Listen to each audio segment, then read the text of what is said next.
So the other day I did a review about this magnetic wallet by PROfezzion, and even though the picture in the box is pretty clear as far as how to install it, I did it the other way. So I put it this way, which still holds the phone, but it actually goes this way.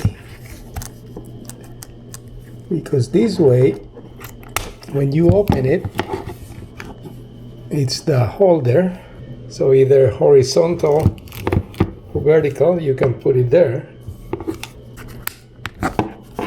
I was also tricked a little bit because I installed the strap on this part of the case that I already have on the phone.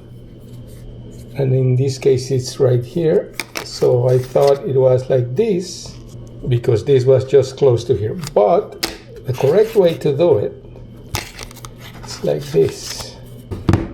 So then you have this strap that you can put on the inside the case. You put it like that.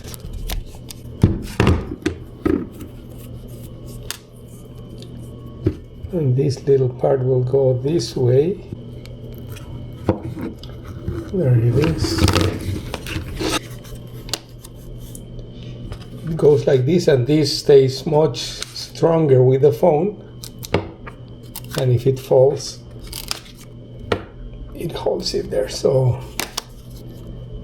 the lesson here, look at the picture, read the instructions, and this way, this magnetic field can go into some of the other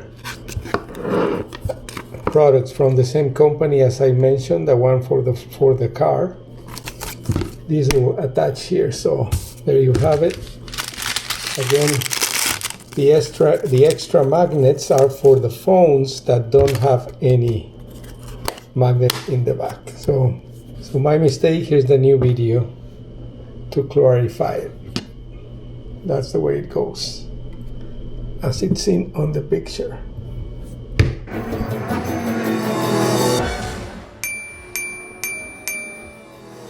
This magnetic wallet is just a few bucks, and it's hands down the best card wallet I've used lately. It's got super strong magnets and can hold 4 cards and some cash. Its unique sloped design lets you easily slide out the cards one by one, and the outer clasp keeps everything secure. It's double-sided with magnetic attraction, so you can still use other MagSafe accessories with your iPhone and protect your cards from demagnetization. It even works as a phone stand and comes with a safety lanyard to prevent loss. For phones without MagSafe, you can stick on the included magnetic ring. This wallet is super handy, and I highly recommend it.